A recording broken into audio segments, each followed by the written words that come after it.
Go ahead, Russ. Okay, so it's about 9:03. We'll call this meeting of the Subdivision Committee to order, October 8th, 2020. So I am Russ Ford, Planning and Building Services. Marlena Dooley, Environmental Health. Mark Kleiser, Planning and Building. Transportation, you want to introduce yourself? Alexander Sequeira, Department of Transportation. Okay, thank you. All right, so we'll start with agenda item 2A, boundary line adjustment, B 2020-27 for Luke and Emily Fry. This is a boundary line adjustment to reconfigure two existing property lines about 4.9 miles north-northwest of Redwood Valley on the west side of Tonkai Road. Okay, so we'll start with environmental health. I don't have any issues. I had one question that I kind of asked Russ yesterday, and I wondered if anybody was here to speak to it. But I wondered if they had an idea of what addresses go to their parcels, because the application submitted under two addresses that are on the same parcel and not the other parcel's address, and I think we're all a little confused about what they used to be and what they are now. And I was hoping Jim Barrett would be here to clear it up. I'm sure we can follow up with him later Yeah. about that if he's not here, but that's not really a project breaker at this point. No, it's not. Okay, Alex, did you have any comments? No comment for us. Okay. So planning is recommending one special condition, the application, an application to rescind and re-enter the existing Williamson Act contracts shall be submitted prior to recording approval for this BLA, because it is under Williamson Act contract and it's two separate property owners. Does it matter that the listed addresses aren't the correct addresses for the BLA? It doesn't matter for the BLA, Okay. but it's gonna matter keeping those permits straight. Yeah. Yeah. Okay, so can I get a motion? Does Alex usually do it? I would say if you're comfortable, you can do it. Sure, I can give a motion. I motion that we approve boundary line 2020-0027 with special planning condition. Can I get a second? I second that. Okay, all in favor? Aye. Aye.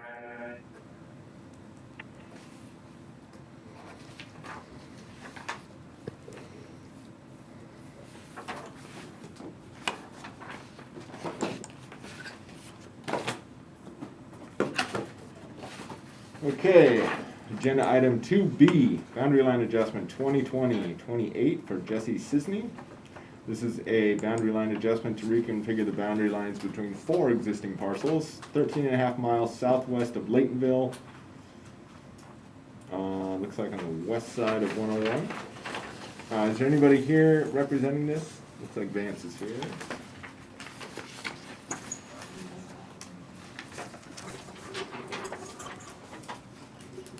All right, environmental health. I don't have any issues with this boundary line adjustment. No comment. No comment. Okay, transportation. No comment. Okay, and planning is just recommending standard conditions. So can I get a motion? Did Vance want to say anything, or what is that sound we're hearing? I think it's him.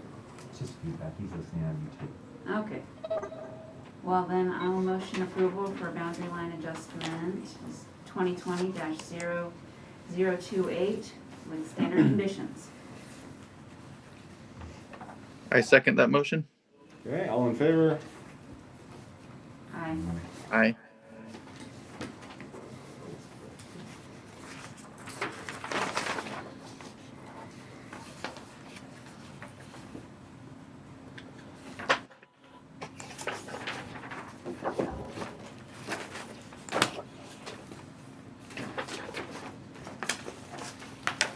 I don't know if Vance wanted to say something because his hand's up.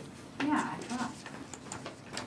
So, Hey, Vance, did you have a comment for that last BLA?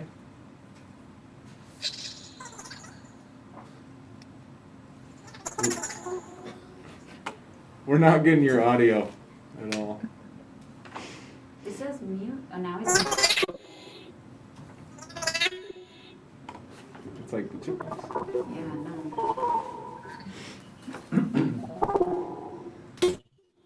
You might have to try a different. That's the weirdest thing I've ever heard. He just disconnected himself. All right. Hopefully, he'll have to be back for the next one. So. Okay, we're on agenda item 2C, boundary line adjustment 2020-32 for Courtney Bailey.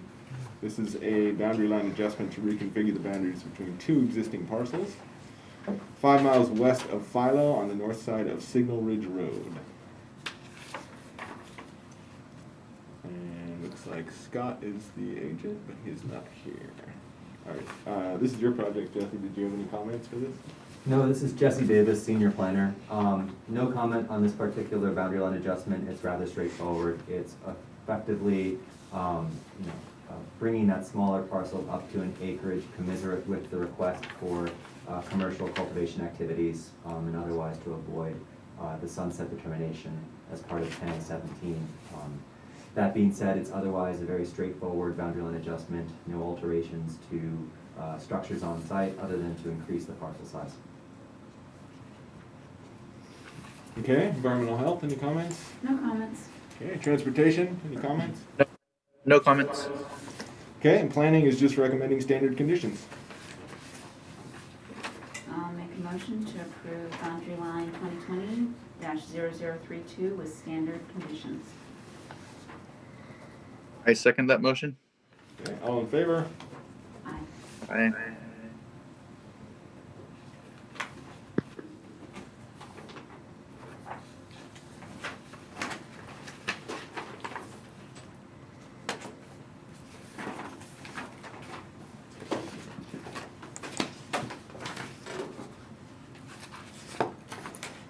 Okay, we have no minor subdivisions today, so we're on to agenda item 4A, pre-application conference, So Vance is back. 2020-06. The owner is Jack Rafter LLC, the agent is Vance Ricks, and our staff planner is Matt Goins. So this is a pre-app conference for a potential minor subdivision of a 6-acre parcel. All right, are you there, Matt? I'm here. Okay, how about you, Vance? Can you hear me? Yes, that's much better. Hey, there we go. Yeah, You don't sound like a chipmunk. not yet, at least.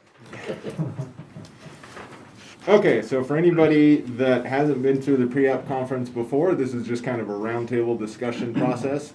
Typically, we start with the planner to kind of give us an outline of the project. We'll go to EH for any potential comments, and then transportation, and then we'll field any questions from the applicants, the owners. Actually, at any time, Vance, if you guys have questions, feel free to interject. It's easier to discuss these things as we go than it is to circle back. So, that being said, why don't you give us an outline of the project here, Matt? Sure. This is a subdivision for a 6-acre parcel. One will be a normal parcel, and the other one will be a remainder parcel. One will be 2.1 acres, the remainder parcel, and the normal lot will be 3.9 acres. It's zoned suburban residential, and the general plan is also suburban residential. There are a lot of structures on the property, but all of the structures will be on the remainder side.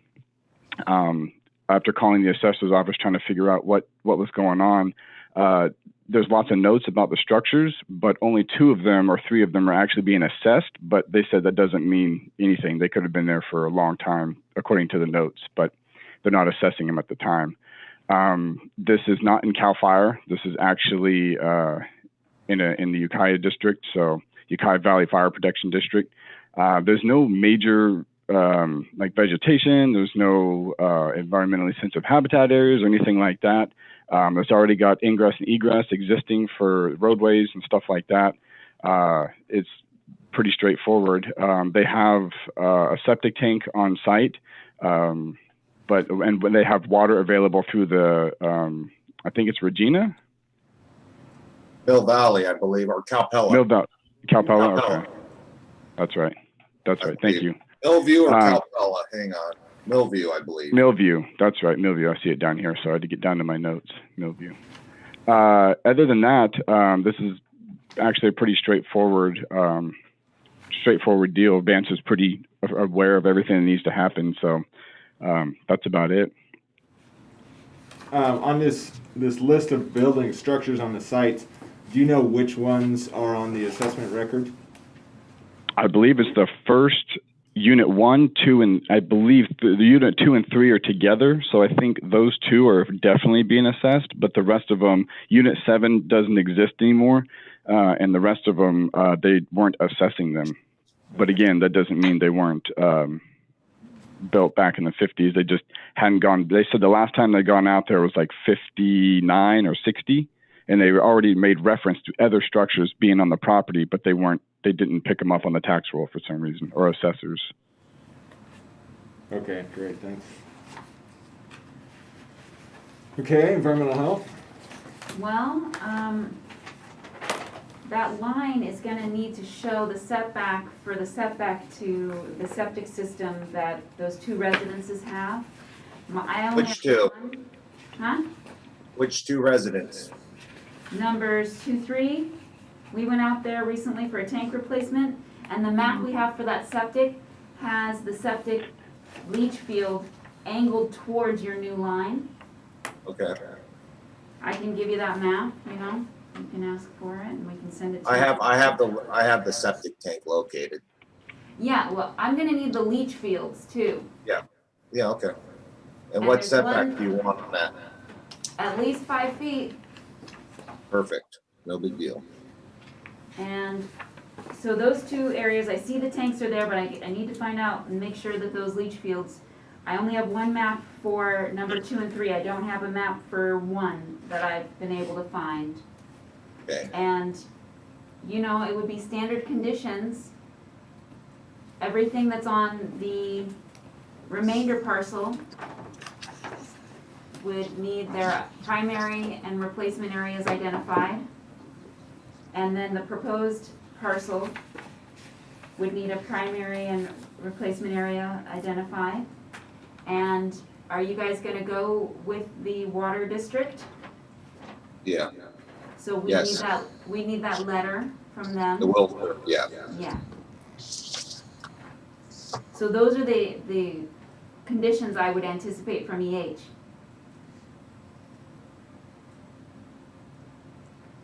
I don't have a lot of records on file for the remainder parcel.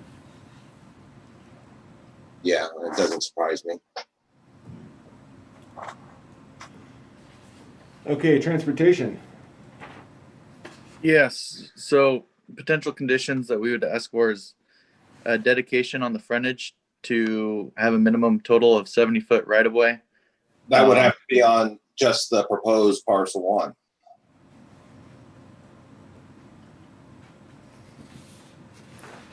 It would extend all the way to where that there's a jog that where it goes from a 60-foot right-of-way to a 71-foot right-of-way. Yeah, but you can't do that on the remainder. That would have to be a separate document. That wouldn't be on the subdivision. I would have to discuss with Amber about that. That's fine. Okay. So that where And the then proposed parcel 1 is, that's already a 70-foot right of way? to the south, part of the remainder parcel has a 71-foot right of way, and then the proposed parcel 1 currently has a 60-foot right of way. What kind of right of way do you guys want in there? A 70-foot right of way. So we'd have to do a 10-foot dedication along parcel 1. Right. And the remainder parcel would just have to be a separate document, but we couldn't do that as part of the subdivision. So are you're thinking that you just put off that condition till later for the remainder? Yeah, you can't do that on the remainder on a subdivision. You can't condition the remainder. Remainder is not for sale, lease, or finance. Well, you can condition it, but you don't have to meet those conditions at the time of the subdivision. It would be Yeah, for parcel 1, yeah. If they want a 10-foot dedication in there, that's fine. on one. I'm just saying on two, it's gonna have to be done by a separate document if they go that route. And it would just be 10 foot, so you're gonna have a 70. It'd have to be done by a separate document, and then however you guys want to deal with that. So But Alex, that looks like it would just be basically from parcel one up to kind of the driveway, because after that, the right of way expands. Is that correct? Correct. Okay. So basically just that little southwest corner of the remainder parcel would be subject to that. On the remainder parcel, that's where the issue lies. Yeah. Okay, sorry, Alex, continue. Yep. And then, I see that you guys have on that map, you have a 40-foot ingress egress easement. There's a couple different options. We can go with that, and if we go with that route, we need to have that 40-foot easement, and then a 22-foot wide 8-inch rocked road through the remainder to parcel one, or that can be avoided if we put in the entrance on parcel one. Yep, you can't, no line of sight. The line of sight right there. No, none whatsoever. Okay. So in that case, we'll have to do the private road approach to the remainder, and then the 22-foot wide road. And then I don't know what the distance of that access road, if it's more than 300 feet long, we'd need a 40-foot radius turnaround within a 50-foot radius easement, or a 20 by 60 hammerhead T turnaround within a 40 by 80-foot easement.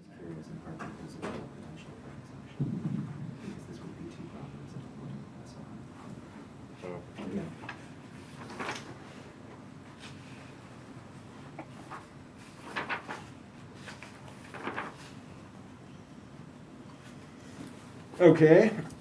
Did you have any other questions, Vance? I think the only other thing for planning is that we would either need to have proof that these residences were constructed prior to, 1972, or to go through the process to permit them legally.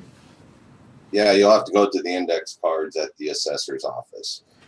Well, if they don't have anything in their records, there'd have to be some other process for that, and I'm not sure what that would be. Yeah, yeah. So that'd be Unit 4, Unit 5, Unit 6, Unit 8, then the 2 sheds and the barn.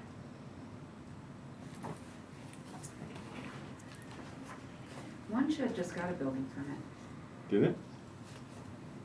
listed in the application, I have it.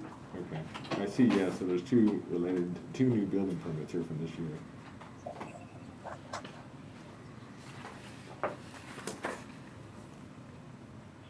That'd be 573, I think. Yeah. Okay, did you have any other questions for us or anything you wanted to discuss? No,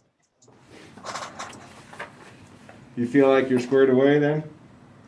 well, the only thing is you guys keep working on this remainder parcel, and you got to keep in mind that remainder is not part of the subdivision.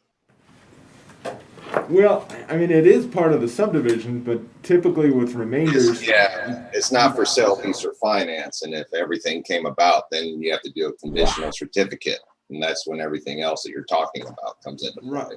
Right, but we wouldn't have an opportunity to apply conditions after the subdivision went through. So the Yeah, but you subdivision is do the it only on- opportunity to put these things on. But Yeah, but you can't do it on the remainder, though. Therein lies the issue. right, they wouldn't do it right now, but if they did, Yeah, I know. or if they did that remainder at a later date, they would have to then meet those conditions. Correct, you are correct on that, but it wouldn't affect this subdivision. Right. Yeah. And we're still applying for a map waiver and so on and so forth. Why, when they have you already? I mean, that's interesting. Say again? So they'd be doing it with an executed agreement? A Unilateral. Yeah, unilateral. Yeah.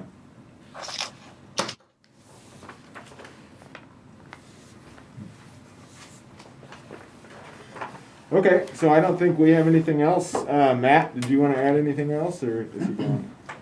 No, I have a couple questions for Rick, but I can do that at a later date. It's not, or for Rick, for Bant, sorry. I've been called worse. But that's a later topic after this. Okay. Okay, so then I think we're done with this one. Thank you. Thank you. Thank you both.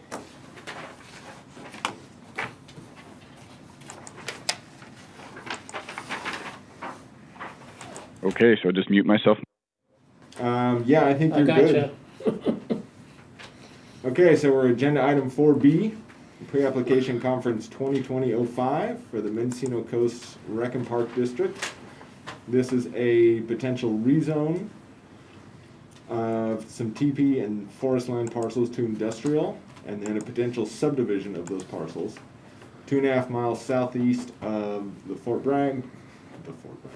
the city of Fort Bragg, on the north side of Highway 20 and east of Summers Lane. So Mark Kleiser is our staff planner for this one. So why don't you give us an introduction here, Mark? Okay, Mark Kleiser, staff planner. As indicated, Mendocino Coast Recreation Park District is considering a general plan amendment, rezone and subdivision of 3 parcels. These parcels are not in the coastal zone. Parcels 019, 070, 11, and 10, which are part of a larger configuration of parcels making up one legal parcel, and parcel 019, 08023 would be subdivided and rezoned into industrial. Page 9 of the packet shows the area that they would like to rezone, subdivide, and at this time it has not been determined if this will be industrial, limited, or general. Most of the concerns planning has are regarding development elements and goals in the general plan, specifically development policy DE9, which states industrial use is intended to be applied to land suited for major industrial uses where potential for environmental disruption is minimal or can be adequately controlled. Development policy DE57 to locate and design industrial sites and uses in a manner that protect natural resources and minimizes environmental degradation and risk from man-made hazards. Furthermore, the State Subdivision Map Act allows grounds for denial of tentative or parcel maps if the proposed improvements are likely to cause substantial environmental damage. There is a wetlands map in the packet, I believe it's page 11 or 12, which shows substantial wetlands on the parcels that are in question. And that is my concern for this project. This one? No, it's this one. Oh, thank you. Mm-hmm.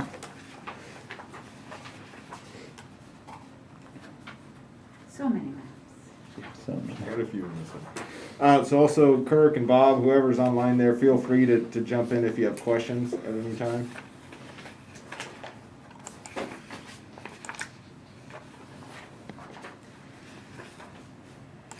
Okay, Marlena. Well, I mean, EH would require standard subdivision requirements, which would be septic and water. We can talk about that. Part of what Mark is talking about brings up the fact that these aren't great soils when it comes to septic. Pygmy soils, it's not impossible, it's not a no, it's just I wonder how much of usable soil you have for septic, so that's just a concern. But the condition would be standard septic and standard water for each of the proposed parcels. Do you guys know what that means? I feel like you're so quiet, I don't know where you're at. Okay, can you hear me? Yes. Okay, the whole intention of doing this project is to make it marketable so that we can sell this property. You may know that our district is in debt a great deal. Now, who buys this property is not of great interest to us. What we're looking for is to sell to gain revenue. if the property is sold, for instance, to a land mitigation bank, then the property would not be developed, but we would gain the revenue from selling it. So to do that, we have to first rezone so that we're able to then have that property separated from the main property. Is that helpful? Well, not really for me, but I appreciate it, I hear you. So to get it subdivided, so after the rezone, we're jumping a couple steps, but to get it subdivided, you're gonna have to submit soils work for the proposed parcels. Whether or not you ever build it, it's gonna be a requirement to create the parcel. And I'm just voicing the fact that that might be a limiting factor for you. I understand. One of the reasons that we're going through this process right now is to see if this is feasible at all. Yeah, And- good idea. One other aspect that you left out of your report is that there were 12 test wells that were drilled, and they do produce a fair amount of potable water. So I don't know how they're spread out, whether there would be any in some parcels, but none in others. We would have to look at the drilling map and overimpose it onto the maps that you have with the potential subdivision, so we would know whether there's water coming in those particular parcels.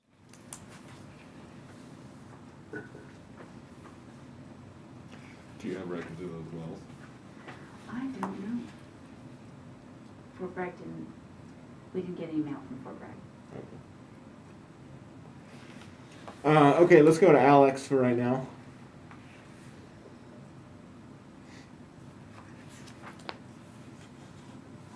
You're muted. You're muted, Alex. I believe Amber sent Kirk an email saying that she would discuss the transportation aspect with after this meeting. Okay.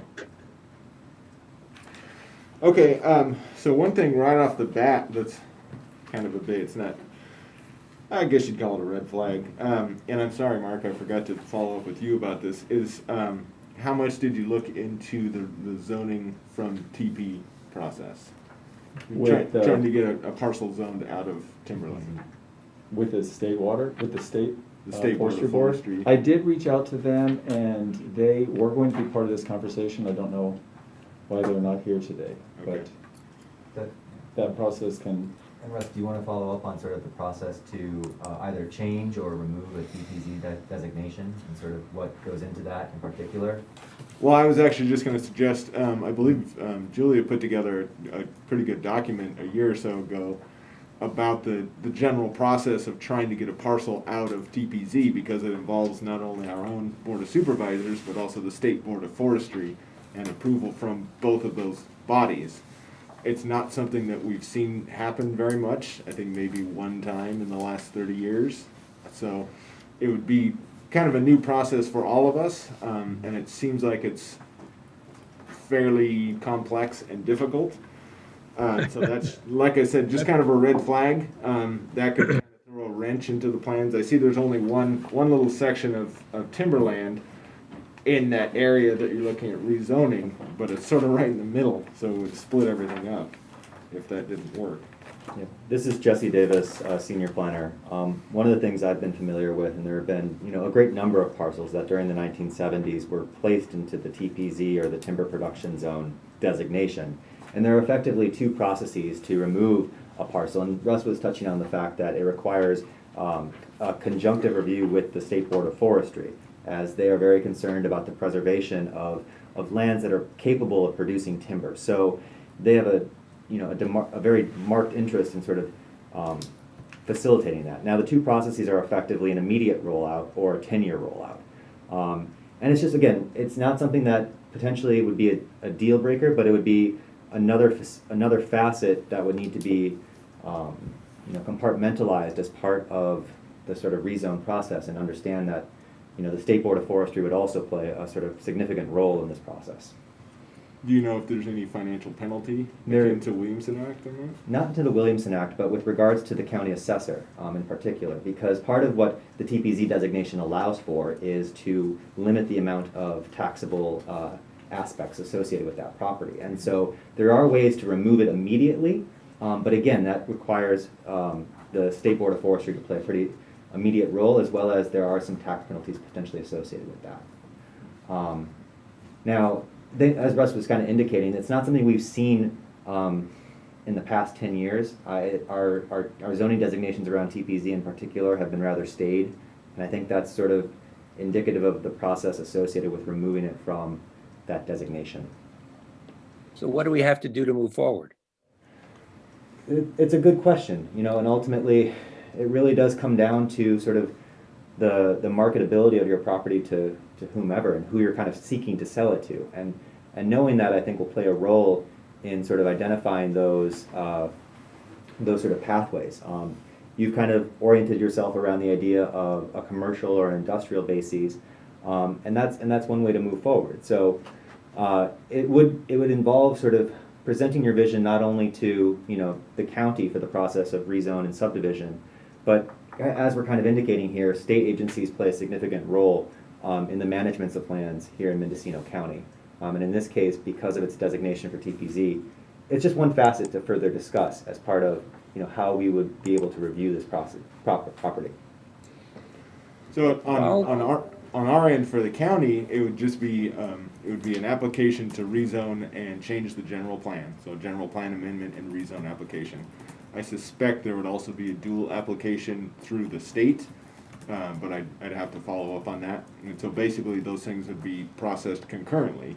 That would be the first step, is getting that rezone processed, and then you could look at doing the subdivision, assuming that all went through. We are hoping to have a meeting with the Mendocino Land Trust in the next 3 weeks.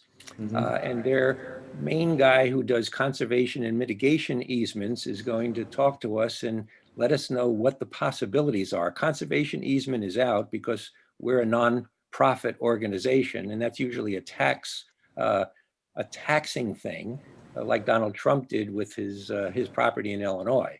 So the only other avenue would be a mitigation easement, and the person we're going to talk to would know about organizations or corporations that need a mitigation easement. So we're following two parallel lines, and to whom we're going to sell it, we have absolutely no idea. Whoever gives us the most money, obviously. Right.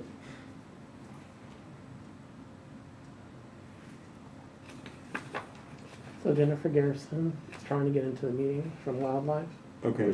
I sent her the Zoom information, so if she hopefully she'll sign in. Okay.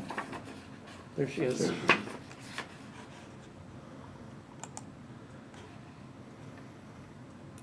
Good morning, everybody. I apologize for being late. Hi, Jennifer, go ahead. Well, a couple of things. Public agencies are allowed to hold conservation easements. So that would be a viable option for the Park District. In addition to talking about the pygmy soils and the wetlands, which we know the extent of the wetlands present on those parcels most likely are underrepresented. Excuse me, let me take a step back. Jennifer Garrison, Senior Environmental Scientist, California Department of Fish and Wildlife. I'm intimately aware of the property. I've spent from 2017 till just this past year working on a project for Veg Camp division within CDFW to classify and map the Mendocino cypress woodland and the extent. And the Park District property, the ones that are west of Summers Lane, abut Scholar's Bog, which is one of CDFW's highest conservation priorities. Scholar's Bog is the only intact fen that is also a Mendocino cypress woodland in the world. And so any kind of development or use, land use adjacent to it, of course, is extremely important to CDFW. And then across the street on Summers Lane, the corners, Summers Lane and Highway 20, not only are they wetlands, but they're also Mendocino cypress woodland with a global and state rank of G1 S1, which makes it the rarest vegetation in the world. moving forward for the Park District, CDFW had approached the Park District to talk about getting it under a conservation easement, and also identified multiple funding streams that would enable the district to receive compensation for placing a conservation easement onto it. And that was through CDFW's LAE process, or through competitive bid grants through either Prop 1, Prop 68, CDFW, or Wildlife Conservation Board. It's encouraging to hear that the district may want to speak to MLT. However, the likelihood of anyone being able to buy it for mitigation when Mendocino cypress woodland is not protected outside of the coastal zone for individual processes is unlikely. CDFW, our feeling about the subdivision, in addition to the conversation about removing it from timber zoning, is that this is some of the rarest vegetation in the world, and it's actually irreplaceable. And so the type of zoning that it would be put into is incredibly important. And most likely the best use for this is designated open space. And that was kind of the path that I was taking with the Park District. The idea that the Park District property that's identified, that's hydrologically connected to Scholar's Bog. The water comes off the property, goes down a ditch, and then goes into Scholar's. I had a couple of other points, but I got a little distracted not being able to get into the meeting, and I apologize for that. Sure. So basically what I'm hearing is a whole bunch of red flags on this. Yeah, and I'm sorry, Russ, I'll just cite the code sections to give you as part of the process. For timber production zone, as I was indicating, it's a highly regulated process and partly regulated by the state of California. And those two sections for code are section 51120 of California Government Code and section 51130 of California Government Code. And those will describe the processes and the role that the State Board of Forestry would play if for any rezone of timber production zone. And it sort of discusses the importance to State Board of Forestry with regards to the preservation of these resources. So those are the two code sections that would be the guide for staff, as that's what's cited within our county code as well. So Mark, if you can follow up with those code sections. We'll be sure to provide you those. My apologies, we don't have them available right now in front of us. So Jennifer, this is kind of a loaded question, but just in your opinion, is there any mitigation that could be done that would allow this project to proceed as proposed? No. The problem, so my video is not on, but I had supplied a map that I believe was included in the package, and it shows a CDFW produced map. We mapped and classified the Park District property, which included the 33 or the acres that are to the west of Summers Lane, as well as Scholar's Bog when we were doing the Mendocino cypress woodland project. And you look at that map and they're completely, all of these projected or proposed parcels are Mendocino cypress woodland, not in patches. There's also multiple rare plants, so in addition to sensitive natural communities. And so at a minimum, if this were to move forward, the subdivision in CDFW's mind would need to be an EIR. It raises that level to CEQA. This is the rarest vegetation in the world. In the world. In the world. So it's got, Jesse, that's you, right? I think that's you. It's globally ranked 1 and then state ranked 1, which makes it the rarest in the world. And then in addition to that, there are rare plants on the parcels to the west of Summers Lane, as well as the corner of Summers Lane and Highway 20.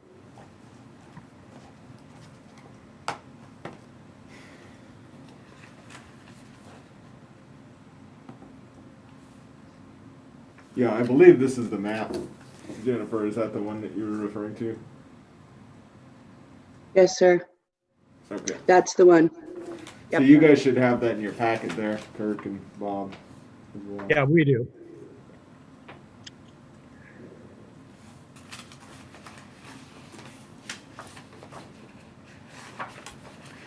So I'm not really sure where to go with the conversation after this. It sounds like both the state and the department would probably not be able to support this application as proposed. I mean, the difficulties in rezoning timberland alone notwithstanding, sounds like there's a lot of mitigation, and I don't know how familiar you guys are with the environmental impact report, but that alone is a significant project. I think if you're approaching this from the point of view as basically a moneymaker, I don't think that it would work. I think that you'd end up spending a lot more money to try to get this done than you would ever recoup from the sale of the parcels at this point. Let me just, Okay, I appreciate your candor there. let me just explain one thing. Sure. We are now considered the longest running bankruptcy within the bounds of the Ninth Circuit. We have been here almost 10 years. We're trying to get out. It's retarding our ability to do a number of things. It's not just a moneymaker. It's to get out of the $3 million debt load that was taken on by prior iterations of the board.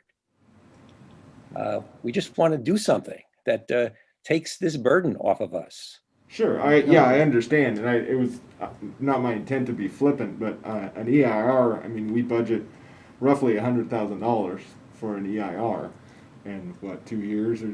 And I think that to Russ's point, a lot of the subdivision process is really demonstrating that that land is capable of supporting the intended uses. And I think to build on Marlena's points about, the acceptability of the soils for, septics and other systems, not to say that it can't be done, but in order to demonstrate that, you may have to go to extensive lengths to ensure that, those soils are capable of supporting it in the manner in which you are proposing through that rezone. And the same goes for road access and bylaw and all of that as well. So you're really trying to demonstrate to the county, that the subdivision and rezone that you're proposing can be supported by the on-site infrastructure. And in particular, the water, it's good to hear that those were available, and that would be one consideration. But the availability of land for accommodating that on-site septic would be perhaps something to be discussed, because that in itself, and I'll let maybe Marlena talk more about that, is could be significant. So basically, the two roads open to us are either a conservation or a mitigation easement. So we have to get into another conversation with Jen Garrison, and then not just with the Mendocino Land Trust, but there are other larger organizations that are nationwide that might be able to get involved here. So we'll pursue both those things, and we'll probably at some point set up a meeting with Jen and see what we can do. Most definitely, and I would say that the existing zoning designations for TPZ do facilitate some uses for open space and other considerations as well, and so it can otherwise be facilitated so long as it's preserved in that sort of conversation. And myself and staff are also we recognize the position you're in and the sort of the uniqueness of this property, and we're here to support you. And this was just sort of the initial conversation to sort of outline some of the sort of concerns we see with this current process, but we are fully here to support you as you move forward. Thank you very much. Much appreciated. And then, Mark, do you have any other items to add or to follow up, or I'll kind of go back around the table here and just I'm going to follow up with the Board of Forestry again, Mm-hmm. and get their determination, then also look up these two codes and send those off to Kirk and Bob and Monique and Carly. Yeah. And then, Marlena, anything to additionally add? And I just want to say that finding the septic is going to require investment on your end prior to the sale. And how expensive that gets, really, I couldn't tell you. For sure. But it could be considerable. So getting estimates from a soils engineer would be important for your bottom line as you figure that out. Well, there was a residence in the northeast corner of our property that did have both water and septic. And Our original thought was to build on that because there is a better soil up there than there is, say, in that white area in the lower left corner. And it's important to note that there are, some differences between the sort of residential requirements for on-site septic and storage, as well as the commercial or industrial potential as well. So it's another aspect in which kind of knowing your audience or your target is important, because those considerations will, differ considerably in terms of the needed on-site infrastructure that will be identified. Okay. It's also possible, just looking at the CDFW map, that maybe just focusing on a different area would alleviate some of those concerns, because it seems like most of the real sensitive species that we were discussing are all sort of along the western portion of this property. And I don't have the rest of the legend on this map, so I can't tell what is on the northeast side. But if those are potentially less sensitive species, it might require less mitigation to be able to develop something like this. You're still stuck with the TPZ rezone, but if that could be overcome, then it might be, that would at least knock one of these things out that you would have to deal with. Well, on the northern edge of our property, it borders what used to be the Georgia Pacific bark dump. I can't imagine that that's sensitive.